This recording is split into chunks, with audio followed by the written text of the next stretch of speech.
Hi everyone, it's Nick Bishop from Running Bear, and with me today I've got a super guest. It's Danny Crates, a former British athlete who specialised in the 800 metres event. Danny, welcome.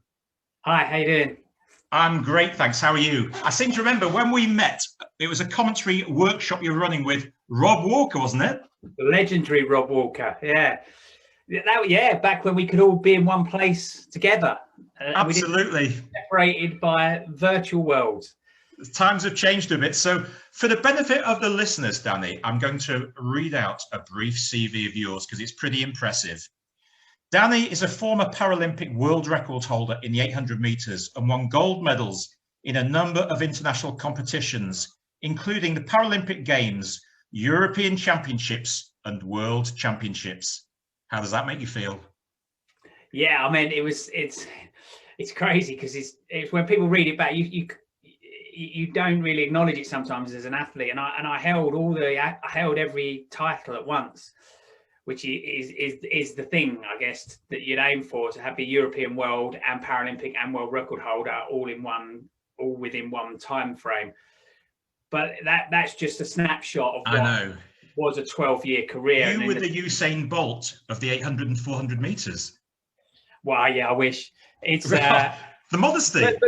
But of course, with sport, that is a snapshot of a career, and a career is not just the success. The career is the highs, the lows, the ups, the downs, the 7 years it took me to get to the point where I actually you could be able to read out those accolades, because everything before that was the bronze medals, the silvers, the losses, the learning. And to get to the point where 7 years into my career, I really started to flourish. And no one sees the hard yards of effort that go into it, do they? They just see the televised sports, the 153 800 meters over like that. Wow. They don't see the hard yards on the track, do they? No, yeah, they don't. And they don't see the times it went wrong. And in the 8, when it goes wrong, it goes really wrong. And it's not pretty. But I've always said that you have to learn to lose before you can ever learn to win. So I lost a lot of races, and I still remember the first ever time I did an international 800, and you almost stand on the start line and you can see the other athletes looking at each other and go, "We've got a new boy. We've got a new boy. Yeah, let's have some fun with this one." Yeah. Especially in the 8. They know that the experience will always shine through, and that is eventually what I used to my advantage. It wasn't that I was necessarily fitter and stronger and faster than the other athletes. I think I had an element of that, but it wasn't just being that. There was other athletes that had strengths that I didn't have. They just had never worked out how to use it to their advantage and to turn it against everybody else. And that's all it comes down to. Is being, especially in the 8, is being the most tactical racer on that day. Yes. One thing that I read as well is that you still play, or you were still playing for a while, competitive rugby with non-amputee players. Explain. You still playing, Danny? I still have the occasional run out. I think I'm probably, as of last, I haven't this. Well, there was no this season for club rugby. Yes. But I played last season, the odd run out, but I think my days might be numbered now. I'm out on the wing, and I'm up against 20-year-old wingers now, and I'm just not quick enough anymore. I just don't have the pace. But that's where my everything must be relative, though. When you say that, everything must be relative in terms of pace. Well, it's relative compared to the other wingers, yeah, because they're a lot quicker and younger than me. But that's where my athletics career was reinvigorated. Really, was from the rugby field. After my accident, I went back to rugby, club rugby, and played full contact overbody rugby, and was doing that for a while. And it was eventually I was picked up by an amputee athletics group that just said, having read some written press and realised I used to be a track and field athlete, said, "Have you ever thought about giving athletics again?" And there is this thing called the Paralympics. It doesn't mean you're going to go. It's such a high level event, but you've got to start somewhere. And at first I wasn't interested, and then eventually I thought, what's the worst that'll happen? The worst that happens is I'll go back to my local rugby athletics club, which was Thurrock. I'll start training again. I used to run for Thurrock when I was a kid. Because you're an Essex boy, aren't you? Proper Essex boy, yes. So, and that was it. It was about going back to the club, getting fit again, re-engaging with athletics. And initially I thought, you know, if it doesn't work out for me, I'll just go back to rugby, but I'll be fitter and faster and stronger because of all the athletics training. And then eventually it started to become apparent that there was a skill set there. And then it went from there, and it just went from, not so much strength to strength, but it just went from goal to goal, really. So it was making the GB team. That's, you know, that was my first goal. I thought I'll get my GB vest, go back to rugby. I got my GB vest and thought I quite like some of this, and it was, I got through to the final. I was 8th in the final, so 8th in the world, but to me that was just last.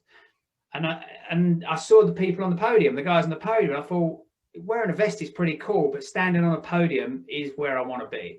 So that's almost like resetting your goals all the time, isn't it? You might set one benchmark, but then you move on. But that is sport, right? You're always moving on. You're moving on after setbacks. You're moving on after illness and injury. You're moving on. But that was my career, and that's what I did. So I got my vest, thought the podium looks more fun. Eventually got myself onto a podium in the number 3 spot, stood in the number 3 spot, looked at the person on the top with the national anthem playing for themselves and them enjoying themselves. And I thought, do you know what? That was close. And if I was training hard, but I wasn't necessarily, the way I word it is, it was about moving from somebody that trained like an athlete to becoming an athlete. Yes. Because it's those fine margins of basically your whole lifestyle changing.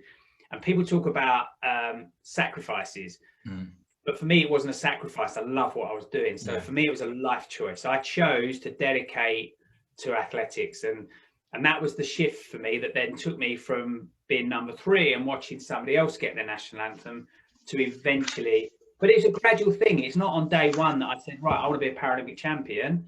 It went from stage to stage, because I think as you get to the next stage, then it enables you to focus further ahead, and the jump isn't too big. It's still a big journey and a big, you know, a big thing you're taking on, but it's not like you're going from someone who's never run before to right, I want to be a Paralympic champion in 7 years. So you had a good sporty background, and of course, disaster happened when you were 21, car accident in Australia, lost your right arm. 2 things happen. You either think, woe is me, what's going to happen for the rest of my life? Did you quite quickly change your mindset to decide, I'm not going to let that hinder me? Yes and no. I mean, at the time, I didn't see any issues. If I look back now, yes, I had some coping problems along the way. Of course I would. I'd lost everything. I'd lost my career. I'd lost the ability to play rugby. I was playing at a very good level of rugby at the time. So I didn't really know what I was going to do, but it was fairly quick that I started to make the comeback. I was back out training with rugby after 6 months. I was back out playing rugby within a year. I was then back in Australia within 2 and a bit years, out there training as a scuba diving instructor. I qualified as an instructor. I worked on the Great Barrier Reef for 9 months as an instructor. Came back to the UK. I was then working with a charity in the UK, teaching people with disabilities to scuba dive, which took me to Egypt and all over scuba diving. So same thing again. It was no different to my athletics career. My rehabilitation was about just having something to focus on each time, and it wasn't about jumping too far ahead, but it was still difficult enough to be challenging, or challenging enough to make it exciting. So initially it was about, right, getting back out on the field, getting fit, being part of my rugby club again, so just re-socializing with it, and that's all it was about. I didn't have any aspirations to play again at the start. I just wanted to be back out on the field. And after I did that for a few months, I started to think, I can do this. And then I just want to get back out and play rugby. And I still remember it, because the coach we had at the time was a guy by the name of Hicker Reid, and he was a formidable All Black hooker in his day. So we had a very good rugby coach at Thurrock, coached by an All Black. And he was chatting to me one day, and he said, have you ever thought about, he's like, Dan, it's going to be really tough for you to come back and play rugby. He said, have you thought about refereeing or coaching? And I was like, and this is a genuine, honest conversation. And I went to him, Hickey, you having a laugh? And yeah, I said, I'm a winger. I don't understand the first thing about rugby. I let 14 players do all the work, and then I go the last 5 meters, score the try, and take all the glory. That's my job. I don't understand the rules. And I said, most importantly, I want to play rugby. And that was how I did my journey back. It was getting back to playing rugby. Then it was about, I never actually planned on being a scuba diving instructor. What my plan was to see how far into the world of professional scuba diving I could get. And as I went from stage to stage, I realized I could get to the next one until I got into the professional ranks. And then I suddenly thought the last stage is to actually go from being somebody who can look after people to actually somebody who can teach people. And that was the decision I made, was to go to that next level and become an instructor. And then with the athletics, then that became what that became. It was like step by step by step. And without it's interesting because you talk about coaching, and I mean, I'm involved in the coaching business, both from a sporting point of view and also from a personal business point of view. But just knowing the subject or just knowing the skill doesn't make a coach, does it? Because coaches have to be able to get a message through to someone, and in such a way that they understand, it excites the mind, they want to do it, and they know what the return is as well. So it's kind of, there's a skill in that in its own right, isn't there, in coaching? Yeah, so I was very fortunate. I mean, I had my local coach at Thurrock, and then I had the opportunity to go and join international athletes and a coach that was quite renowned. So for those that don't know, I went off and trained. I joined Donna Fraser's training group. So Donna was fourth in the big Kathy Freeman 400 meters in Sydney 2000, and I was her training partner. But even that wasn't a simple thing. So with Donna it was Ao Falola, her coach, and who became my coach. He coached me for over 9 years, and I actually, before we can talk about that, because even how I became one of Ao's athletes, that wasn't a simple process. That wasn't like just joining him. That was a goal setting process in itself. But I had got asked a number of years into my career, and after being successful, to write a piece about what makes a good coach. And actually, and I went through all the attributes, and I wrote this piece for a magazine, and it's all the attributes you would expect, right, that a coach in athletics would have, and we could reel them off. But the thing about 800 meter and 400 meter running, 800 meter runners and 400 meter runners do the same training sessions all over the world. There's only so many different ways we can train. So we all do the same training sessions. We'll all be knocking out sort of split 800s, like 400, 1 minute, 400. We'll all be doing the 5, 4, 3, 2, 1 kind of track training sessions. We'll all be doing the hard yards, and we'll all be doing hill training. We all do the same stuff because and we all learn from each other. But the magic is in how the coach gets the best out of the athlete. So it's a little tweaks, the changes, how they plan it, how they do it at set times of the year, how they actually plan your year out for you, the race schedules that we do, the plan into the races. It's how they work out how to get the very best out of that athlete. And it's like one day it's just think about it. A small world. My phone rang last week. Picked it up, mobile phone number, didn't recognise the number. It was Donna Fraser on the phone, funnily enough. Oh, was it? She's very involved in equality in sport, and because of my involvement in cross country, there's a big debate going on she wanted to talk to me about, but that's by the by, etc. Yeah. But it's interesting, isn't it, Danny? Because we talk about, say, training cycles, and I guess what you'll do at the level you're at is, where do I want to be on day X? And you work back, don't you? So it's just like in business, I guess, isn't it? Where do I want to be in 6, 9 months' time? And you plan and work back. Yes. So we start off with the goal, start with the end in mind. And because I coach as well, I'm a personal performance coach. I have clients that I work with, and I bring the coaching techniques into it, but I also bring the elements of the passion and the being part of the high performance arena that I've been in for many, many years, and working with some of the greatest coaches. Because my athletics coach is no different to a business coach. You're starting with a point. So you sit down with your coach and you say, right. So I sat down with my coach in 2000, and we spoke about 2004. So 4 years ahead we're looking now. And he's like, well, what do you want, Dan? What's the goal? And we already knew I was looking to that step up. to go to the 8, from the 4 to the 8. I'd already been experimenting with that in training. And I said, hey, it's easy. I want the gold medal, and I think it's going to come in the longer distance over the 8. And he said, all right, so if you want that, we looked at the times the athletes ran in Sydney, and he said, and we know there's going to be a progression. And he said, what kind of time do you think you're going to need to have a chance of winning the medal? And we set the time that we thought I'd need to be able to run to have a shot at it. And then we planned out that year. And then we looked at that year and we said, right, so if that's what you're doing in 2004, then now what do we do in 2003? And we planned, and basically when we worked it out, it equated to about 4 seconds of improvement over 4 years. Well, do you know what? Let me tell you one story very briefly. And it's a great example of that, of goal setting. I don't know if you know it, a guy called John LeBeur. He was an American collegiate swimmer. And he saw Mark Spitz win 6 or 7 gold medals in the Olympics. And he thought, I want to be that man. He was a good collegiate swimmer, but no more. And he had to improve his time by 1.5 seconds to get into the American Olympic squad or whatever in 4 years' time. But he worked out that all he had to do was improve at the rate of 1/5 of the blink of an eyelid per hour of training over the next 4 years. He became the American captain and won 2 gold medals because he broke it down into minutiae. But that is what we do with goal setting, because we worked mine out. Mine came down to 1/4 second every 3 months. Yeah. So, yeah. And because 4 seconds on the track for an 800-meter runner is an eternity. It's not achievable. It's 30 meters. I was just going to say 30. Yeah. If you imagine the mentality for a coach and an athlete, like you've just finished an 800 meters, you're in a puddle on the floor, you can't even undo your shoelaces, and your coach comes up and goes, "That's brilliant, Dan. You ran a PB, absolutely awesome. Any chance of finding an extra 30 meters?" Yeah. You're going to look at me and go, "You're having a laugh," and I've just run a personal best. But that's why we break it down.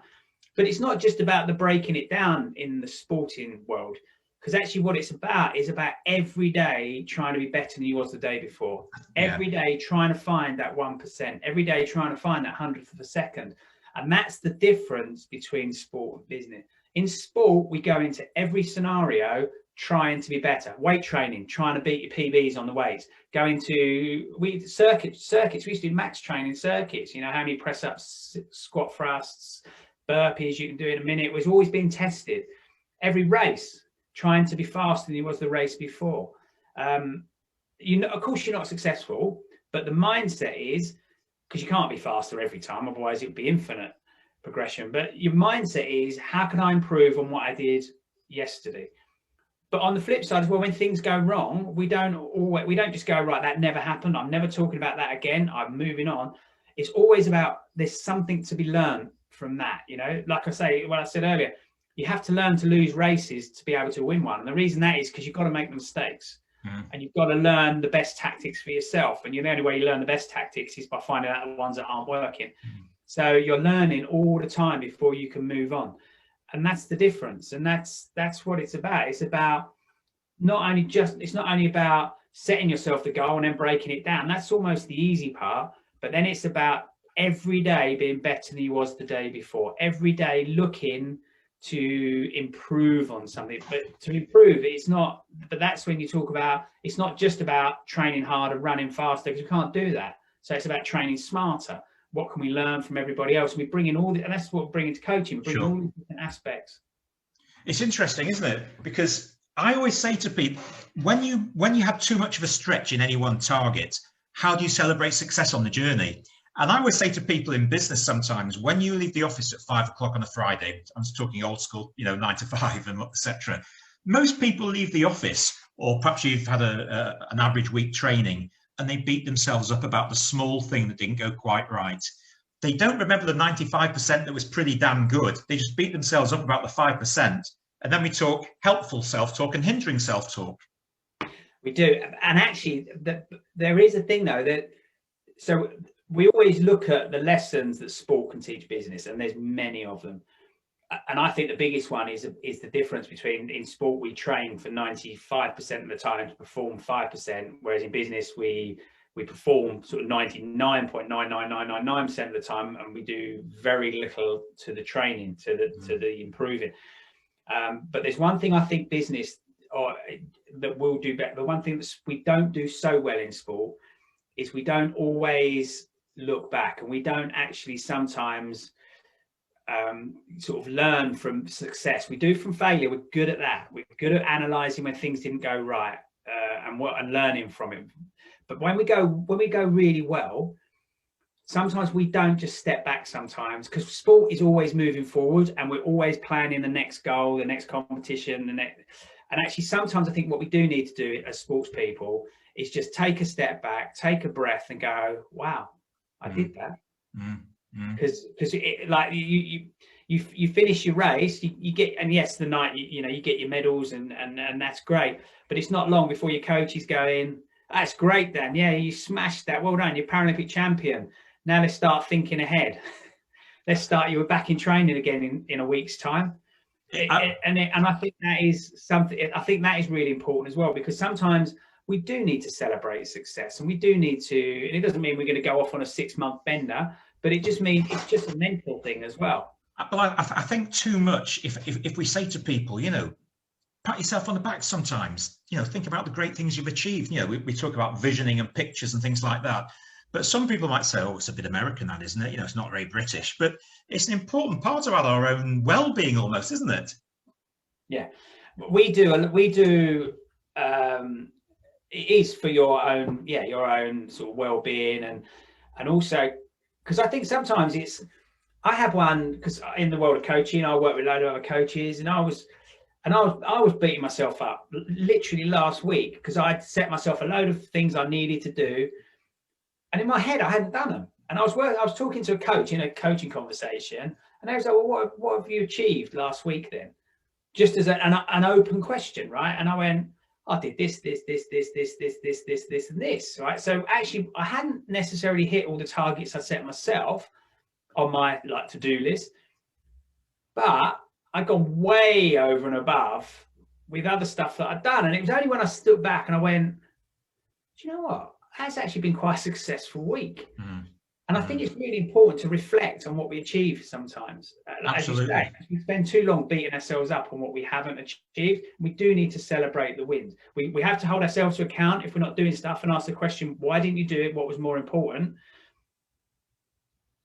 But sometimes other things, especially in business, in sport, if our job is to train, our job is to train. But in business, we might have a proposal to be writing, but something else has come in that's far more important and is more time critical. And that's taken our focus. And that could be that we're helping a colleague get something across the line, which has meant we've had to push ours back a little bit. And as long as it's not detrimental to our one, if you don't sort of sit back and have a think about it, to you failed, you didn't get that done. But actually what you've done is managed to get something else across the line, which has created this, and this for the business.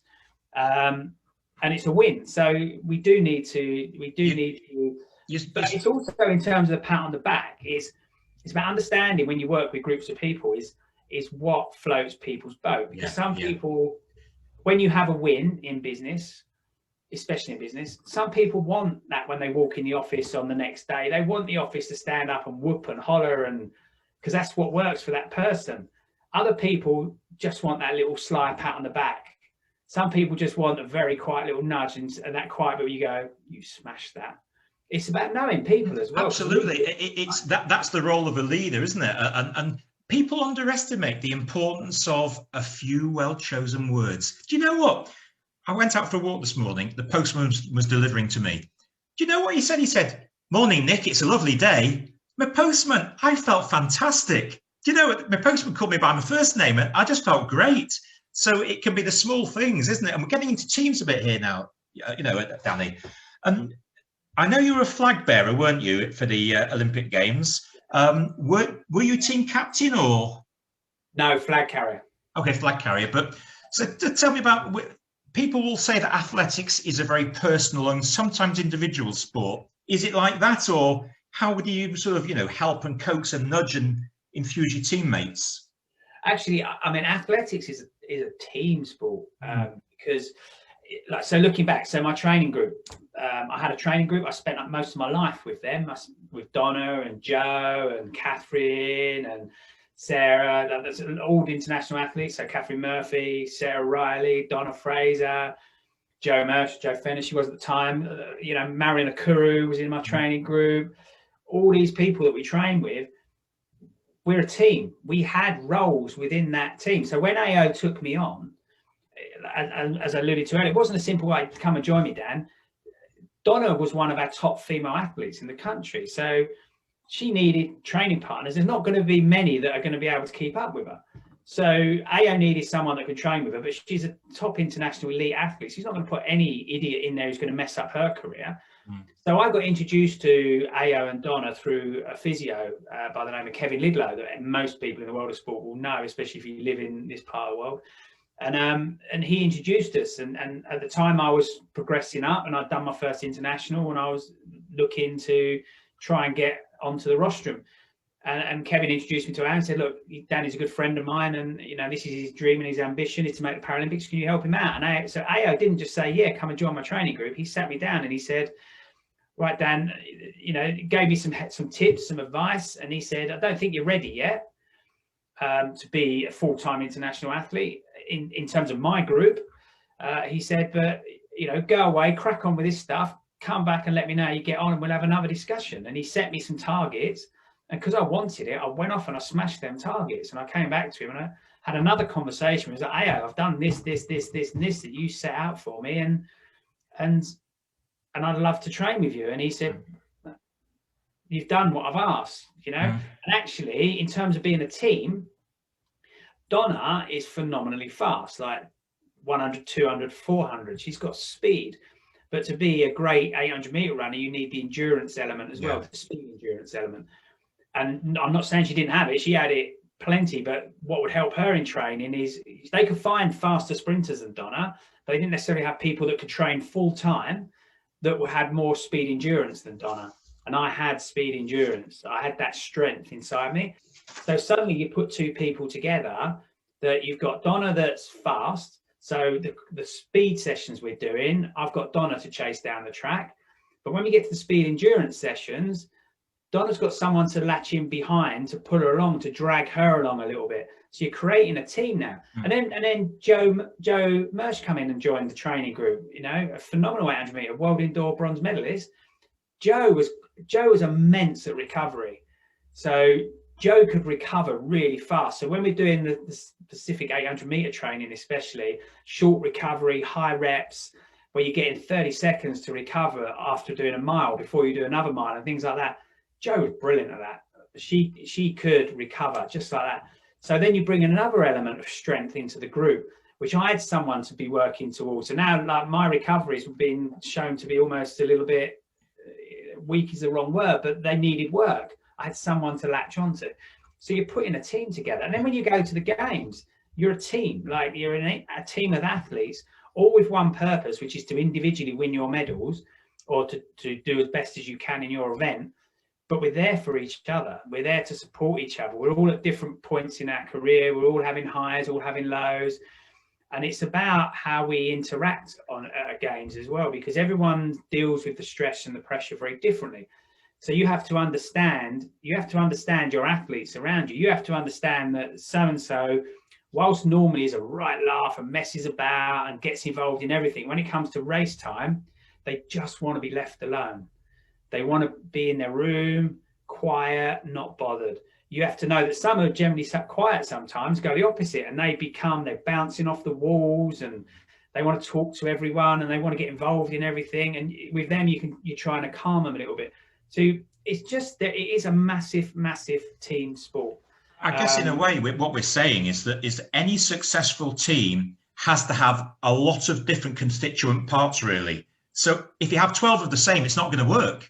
You almost need 1/12 of everything, don't you? A different mix, different psyche.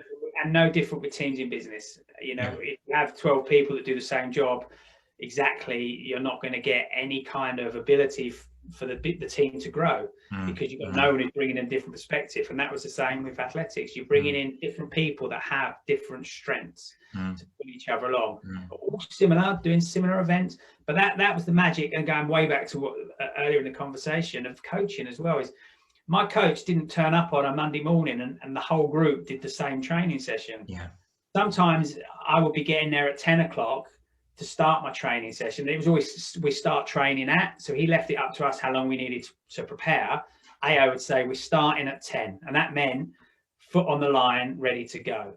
So it was up to me to be ready to go at 10. So I'd get there at 9 and start my preparation. But I might get there at 9 and one of my training partners is already well into their session, because actually our sessions need to be slightly different that day. Sometimes they would overlap. So if someone was coming towards the end of one, I would be joining it into it to then carry mine on. It's just all different ways it was done. But that was individual. All the athletes have, a lot of the time, yes, we're doing the same stuff, the routine stuff athletes do. But when you're starting to specialize, getting closer into competition time and things like that, that's when the magic of the coaching comes in, and the coach understanding the individual athlete. I always think it's important. I always say to people as well, when you finish the session, how did you make someone feel? Because, you know, there's old school as well. There's the old school of you do this. But I think it's changed, and you want someone to walk away believing they can do anything almost as well, don't you?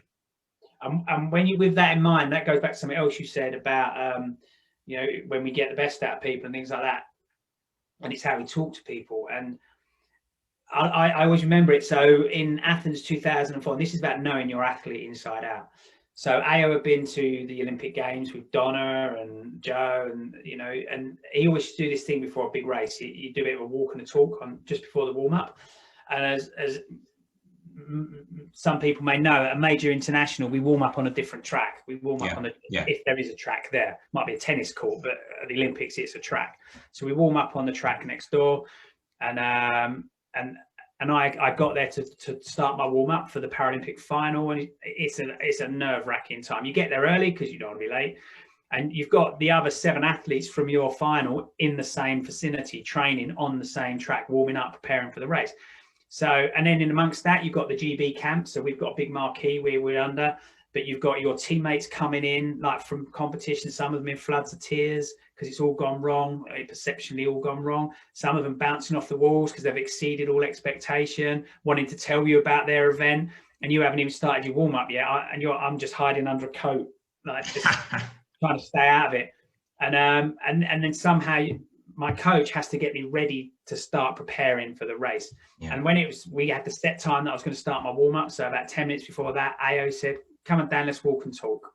And we went for a walk around the track, just one lap before I started my final preparations. I still remember it to this day. And we were just walking around the track, and he just looked at me and he went, "You know what to do." And that was it, right? I've been waiting for this gladiatorial speech from AO to get me ready to go into the Paralympic final and win gold. And he just looked at me and went, "You know what to do." And do you know what, though? I looked at him and I went, "AO, I know exactly what I need to do." And he knew at that one moment in time what to say to me to make me feel great. And he knew what not to say to me as well.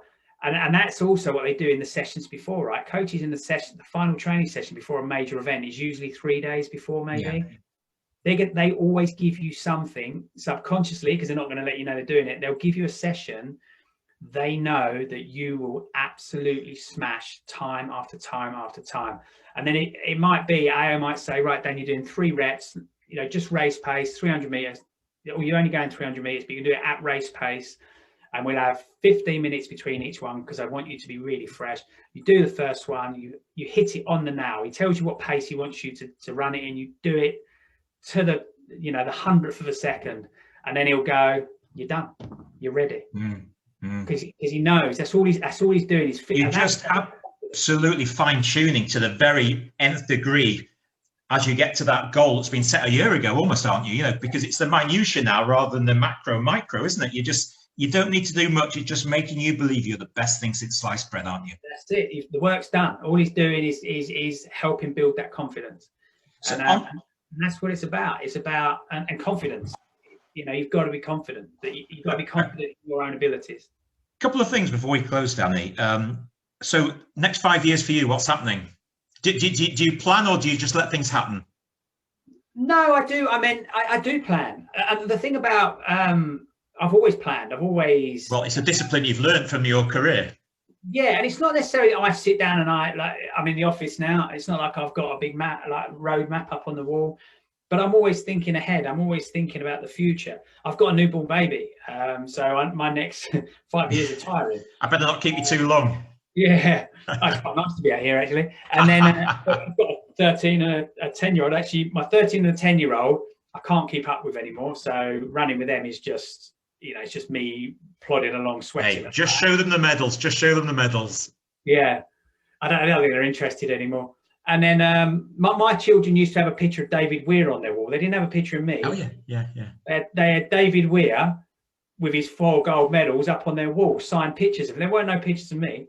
And so that's my plan. And I have businesses. I'm a keynote speaker. I'm a personal performance coach. I have a performance business, 1404 Performance, which is working with teams in business to help them understand what high performance looks like. So each element of them, for me, everything I do is about being the best I can be. It's not about being the best in the world, because sometimes being the best you can be is, you're not. I'm not always blessed with the skill set to do some things. But I just do it to the best of my ability to make it. I think that's really important. That's really important, isn't it? And I wrote an ebook called My Best Version of Me. And so often when I talk to people, when I finish, I say, always be your best version of you. Because you're absolutely right. No one's going to be 9.54 for 100 meters, etc. But the best you can be for yourself. That's what it's all about, isn't it? And that's whenever I work with people, I would always say, and that goes back to when I was asked, who I wanted to be like. And I never wanted to be like Co Crown Novet.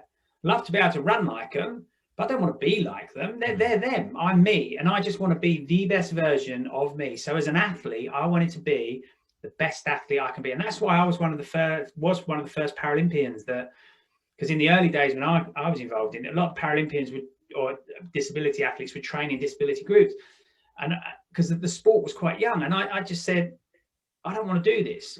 Actually, I want to be the best that I can be. And actually, I want to be an athlete first, not a disability athlete. Yeah. An athlete, I want to be seen in an equal light as my counterparts. So the Donners and people like that. And the only way I'm going to do that is to train with them and learn from them.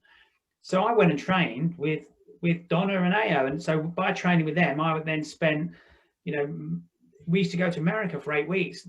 90% of the British athletics squad were out there training at the same time. But not only the British, you've got athletes from all over the world out there training. So we're training with the best athletes. I've trained with Kathy Freeman, trained with all the British sprinters. But it's not about training, it's learning. And I surrounded myself with these people, because if I wanted to be the best athlete, then I surrounded myself with the best athletes to learn from. Final question, Danny, and bearing in mind Running Bear Running Club, we've now got 1,600 members, and it's an aspirational club, I think I'd like to call it, where we've got an incredible ethos where everyone's equal. People are just so encouraging of each other, and some of those people are just so excited and proud when they've dropped their personal best for a 5K from 34 minutes to 33. If you were to give them 3 bits of advice, what would it be? 3 bits of advice. You can do 4 if you want, or 2. Well, I think it's always be proud of your achievements, no matter how big or how small, because an achievement is an achievement, and it always takes that extra level of effort to get you to that next stage. So always be proud of it. Love what you do, because that has to sit behind everything. And the fact that people are joining the running club for their own personal enjoyment, gain, well-being, the enjoyment factor. Some people say running is not always fun, right? So I'd always say, like, the best place to ever be on a sunny day is on an athletics track. Not everyone would agree with me on that one, but for me it was. So I think that you've got to love what you do, be proud of what you've achieved, and actually set those goals. Set yourself those goals and those targets. Make them challenging, but don't make them unachievable. Be honest with yourself when you set them as well. If you have never run before and you're just about to embark on Couch to 5K, then be realistic. Don't expect to be going to Tokyo 2021. Yeah, because we have to be realistic sometimes. But that doesn't stop you from having dreams and aspirations. That's not what I'm saying. You believe in yourself, believe in what you can achieve, and actually, you know what? Some people will do that. Some people go from 0 to that's where we find some of these. It's so true, because I'm chairman of the Manchester Area Cross Country League, which means that on race day I get to give out prizes. And you see sometimes these little 12-year-old kids coming up, you know, on a cold, wet day in such and such a park, and you give them their prize and everyone gives them a bit of a clap. And the greatest pleasure I've seen is seeing some of those athletes now running 14 minutes for 5K as 17-year-olds. They're not fully fledged internationals yet, but they're well on the way. So with the right belief systems, good parents, a good coach, never say never. Yeah, and that never say never, because it's the same. It's the same when you go into schools and work in schools and you ask kids what they want to be, and I want to be a Premiership footballer, and many people would say, that's ridiculous. But people make it. There is people that make it.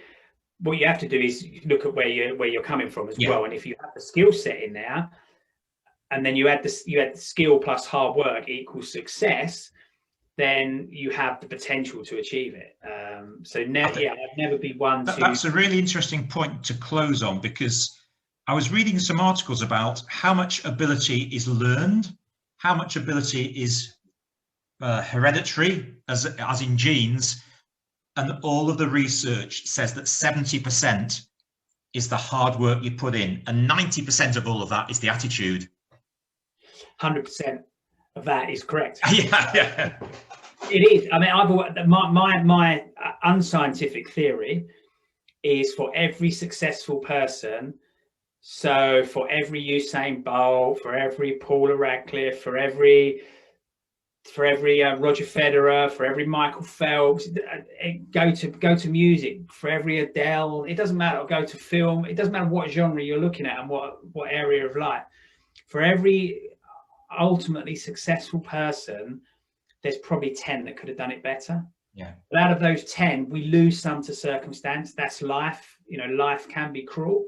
But we lose many because when it gets tough, when it gets difficult, they step back, and they're the kind of people who will tell you till they're blue in the face what they could have been.